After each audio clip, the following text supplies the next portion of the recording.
अभी अभी ईरान ने बाल देवता की मूर्ति जलाई और ये वही बाल देवता है जिसको मूसा के द्वारा परमेश्वर ने 10 आज्ञा देने से पहले इजराइलियों को, भाई ये जो इजराइल के लोग थे ये इसी देवता को माना करते थे, यहाँ तक कि पूजा करते थे और सैक्रिफाइस दिया करते थे। और ये जो घटना है बहुत ही तेजी से बढ़ रही है एप्स्टीन फाइल्स के बाद। आगे आने वाली वीडियोस आप लोगों की हो सकता है होश उड़ा दे। मेरा नाम है आशीष छेत्री, आप देख रहे हैं एस गैंग टीवी। चलिए शुरू करते हैं।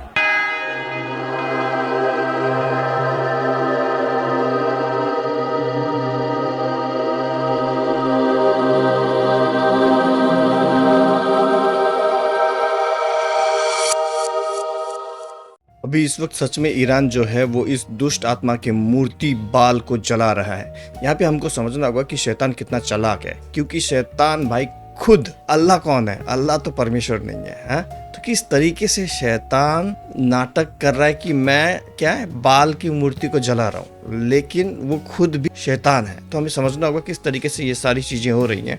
और एक तरीके से ऐसा दिखाया जा रहा है कि भाई शैतान के पुजारियों के खिलाफ एक विरोध जाहिर कर रहा है ईरान। तो ईरान का ये जो बाल की मूर्ति जलाने के बाद में बेंजामिन नेतन्याहू जो इजराइल के राष्ट्रपति हैं उनका एक भाई बयान आता है, और वो बयान ये होता है कि भाई इजराइल ने ये काम करके हमारे साथ पंगा ले लिया है, हमारे साथ लड़ाई की घोषणा की है, वॉर की घोषणा कर दी है। तो हो सकता है आप सोचो कि भाई यानी इजराइल तो परमेश्वर पिता यहोवा की पूजा करते हैं, उसे मानते हैं, लेकिन क्यों भाई जब बाल देवता की मूर्ति को जलाया जा रहा है तो फिर इजराइल का जो नेतन्याहू जो प्रेसिडेंट है वो क्यों फिर विरोध जाहिर कर रहा है? वो क्यों ऐसा बोल रहा है कि भाई जो ईरान है उसने हमारे खिलाफ यानी इजराइल के खिलाफ लड़ाई जाहिर कर दी है? इसमें आपको एक बात जाननी बहुत ही ज़्यादा ज़रूरी है। वो बात ये है कि जितने भी बड़े बड़े लोग हैं ये सारे के सारे अभी भी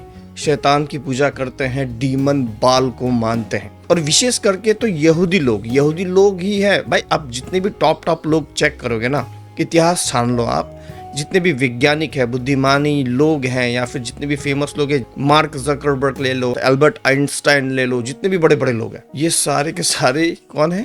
यहूदी हैं। चैट जीपीटी का मालिक यहूदी है। जितने भी बड़े बड़े लोग हैं ये सब यहूदी लोग हैं। परमेश्वर ने इन्हें ज्ञान दिया है, लेकिन ये लोग इस ज्ञान का गलत इस्तेमाल कर रहे हैं। और ये लोग अभी भी, यहूदी लोग ना, अभी भी उस यहोवा पिता को भूल गए हैं। और ये कोई नई बात बिल्कुल नहीं है। अगर आप बाइबल पढ़ेंगे, पुराना नियम, आपको पता चलेगा कि किस तरीके से यहूदी बार बार अन्य देवी देवताओं को पूजते थे, बार बार, कभी बाल को, कभी किसको। और इसी कारणवश परमेश्वर ने ये यहूदियों को पूरे पृथ्वी में तितर बितर कर दिया था। यहाँ तक कि भारत में भी बहुत से यहूदी आए थे, लेकिन फिर परमेश्वर ने कहा मैं अपनी दया और करुणा के कारण मैं तुम्हें फिर से एक करूंगा, एक देश बनाऊंगा, और बना इजराइल फिर से एक देश।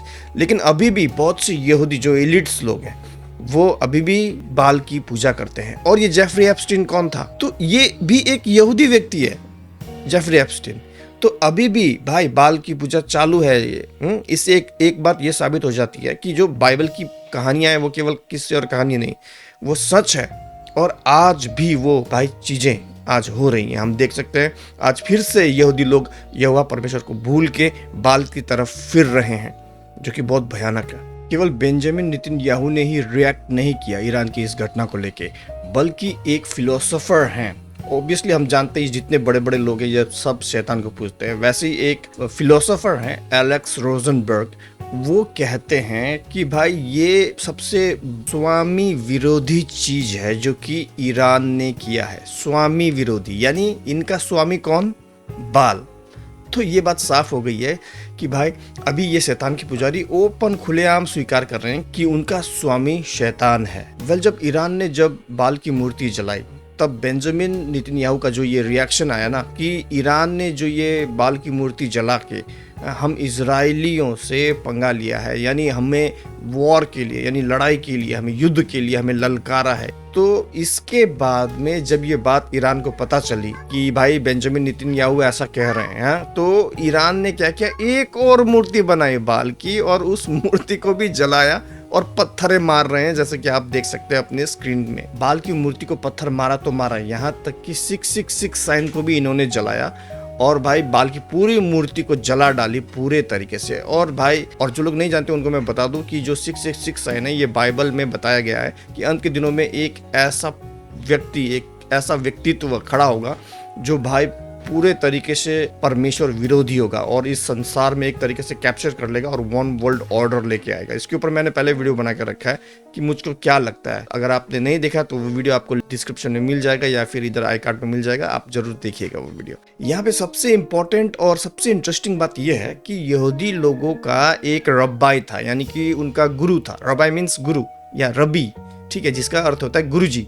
तो वो सबसे बड़ा, ठीक है, सबसे बड़ा एक गुरु था, वो सबसे बड़ा यहूदी लोग, ठीक है। उसको परमेश्वर एक दर्शन देते हैं, यानी एक विजन देते हैं, और उस विजन में दिखाते हैं परमेश्वर की सच्चा जो मसीहा है वो कौन है। तब वो धर्मगुरु क्या करता है, जो रबाई क्या करता है, वो एक पेपर में लिखता है कि सच्चा मसीहा कौन है बोल के एक पेपर में लिखता है। फिर क्या होता है कि भाई यहूदी लोग बहुत एक्साइटेड होते हैं कि यार अब पता चलेगा कि हमारा सच्चा मसीहा कौन है, क्योंकि यहूदी लोग सदियों से इंतजार कर रहे हैं अपने सच्चे मसीहा का। तो क्या होता है, लेकिन एक शर्त वो रबाई रखते हैं कि एक शर्त है कि मैं तुम्हें इस पेपर में तो मैंने नाम लिख दिया, लेकिन ये पेपर जो है, यानी ये जो कागज जो है, ये तब तक मत खोलना जब तक मैं ये दुनिया छोड़ के ना जाऊं, ठीक है। यानी वो जब तक मरेगा नहीं तब तक यहूदी लोगों को ये अलाउड ही नहीं था कि वो पेपर खोल के देख सके कि भाई वो सच्चा मसीहा कौन है। तो ऐसा होता है कि 2006 में उन रबाई का देहांत होता है और 2007 में वो जो चिट्ठी थी वो खोली जाती है और जब देखा जाता है कि सच्चा मसीहा का नाम क्या लिखा है रबाई ने, तो ये देखने को मिलता है। तो वो जो रबाई का मैसेज है वो ये ऊपर आप लोग देख सकते हैं, वो ये मैसेज है, ठीक है। और ये जो यहाँ पे लिखा क्या है यहूदी भाषा में, तो उसका अंग्रेजी अनुवाद यहाँ पे किया गया है। देखिए, कंसर्निंग दी मसाया, यानी मसीहा के विषय में क्या लिखते हैं, वो लिखते हैं रबाई कि the righteous one will not die, यानी वो धर्मी मरेगा नहीं। He will be killed and resurrected, वो मारा जाएगा और पुनर्जीवित हो जाएगा, यानी पुनरुत्थान होगा। ही विल कम अगेन, और वो फिर से आएगा वापिस। This is based on the writings of the prophets and the sages. ये भविष्यवक्ताओं के अनुसार मैं बता रहा हूँ। याजिक कादुरी इन रबाई का नाम था, ठीक है।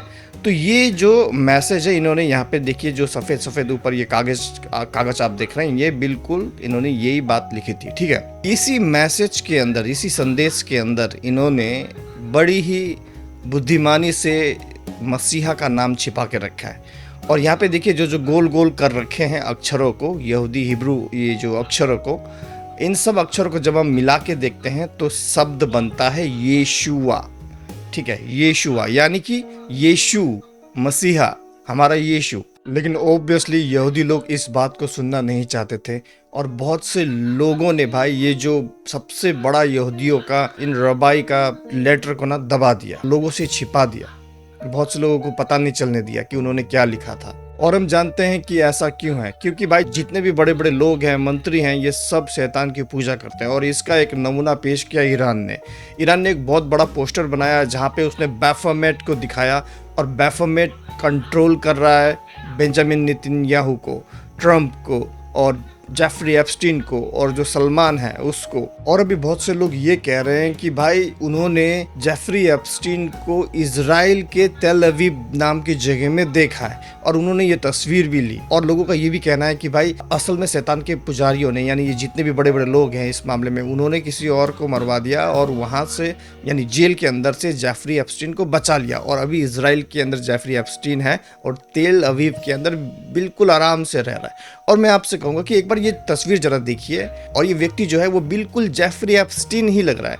हो सकता है कि शैतान के पुजारियों ने मेरा भांडा ना फूट जाए, बड़े बड़े लोग हैं ना इसमें, ट्रंप है, मोदी है, बहुत सारे बड़े बड़े लोग हैं वो एप्स्टीन फाइल्स के अंदर, तो मेरा नाम ना आ जाए बोल के कहीं भाई जेफरी एप्स्टीन को बचा तो नहीं लिया और उसके जगह किसी और को गुलटा तो नहीं दिया, ये भी हो सकता है। और पर्सनली मुझे भी ये लगता है कि भाई ये जो व्यक्ति है जेफरी एप्स्टीन, वो इतनी आसानी से भाई मरेगा तो नहीं, क्योंकि भाई कि जेफरी एप्स्टीन के इतने सारे फेमस लोगों के साथ इसके संबंध थे, और केवल संबंध ही नहीं बल्कि गहरी दोस्ती थी। ट्रम्प हो गया भाई, आप यू जस्ट नेम इट, बड़े बड़े लोगों के साथ। और ऐसा व्यक्ति जो कि एक शैतान का पुजारी है, ठीक है, और ये जितने फेमस लोग हैं ये भी शैतान के पुजारी है, तो इसको इतने आसानी से थोड़ी ना मरने देंगे। ये 100% हो सकता है कि जेफरी एप्स्टीन को जेल से निकाल दिया गया और उसके जगह किसी और को डलवा दिया गया उसके अंदर, जेल के अंदर, और उसको मरवा डाला। ये हो सकता है। ये तो जो था ये मेरा पर्सनल व्यू था कि मुझे ये लगता है। आपको क्या लगता है इस विषय में, जरूर अपने विचार कमेंट्स में शेयर कीजिए। देखिए आजकल जब से ये YouTube का नया एल्गोरिदम आया है ना, AI एल्गोरिदम, तो ऐसे वीडियोस भाई प्रमोट ही नहीं करता, लोगों तक आगे भेजता ही नहीं कि देखो बोल के।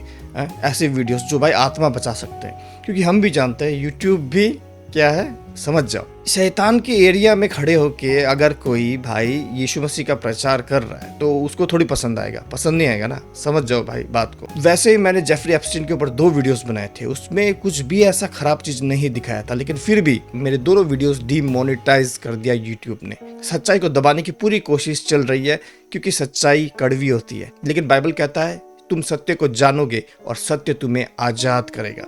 तो सत्य को जानना बहुत जरूरी है। देखिए YouTube अभी क्रिश्चियन वीडियोस को इतना प्रमोट नहीं कर रहा है, मैं गारंटी देता हूँ। अभी देखो मेरा चैनल का रीच बहुत कम होता जा रहा है दिन ब दिन, और मैं देख रहा हूँ दूसरे चैनल के रीच भी बहुत कम होते जा रहा है। इसलिए ये आप लोगों की जिम्मेवारी होती है कि इस वीडियो को दबा के लाइक करो, शेयर करो और कमेंट कुछ भी करो, फर्क नहीं पड़ता आप क्या कमेंट कर रहे हो। आप अगर कोई बाइबल का वर्स है, बाइबल का वर्स ही आप शेयर कर दो, बाइबल वचन शेयर करो, लिखो कमेंट में, लेकिन लिखो, जिससे क्या होगा, यूट्यूब का जो AI एल्गोरिदम है उसको हम ट्रिक कर सकते हैं, उसको हम फंसा सकते हैं। उसको ऐसा लगेगा कि भाई इतने कमेंट आ रहे, इतने लाइक आ रहे, मतलब ये वीडियो अच्छा है, फिर वो भाई अनजाने में ही क्या करेगा, वीडियो को आगे आगे लोगों तक भेजेगा कि देखो देखो। इसलिए इस वीडियो को भाई सबसे पहले तो आप लाइक कीजिए, और कुछ भी कमेंट करना हो कमेंट कीजिए, बाइबल वचन शेयर करना हो कीजिए, और भाई इस वीडियो को ना जितना हो सके उतना लोगों तक शेयर कीजिए, ताकि बहुत से लोगों की आत्मा बचे इन अंत के दिनों में। आज भाई शैतान के पुजारी ओपन पूजा कर रहे हैं, और उनको नकारने वाले भी ओपन नकार रहे हैं। अगर आप नए हैं तो इस चैनल को सब्सक्राइब कीजिए।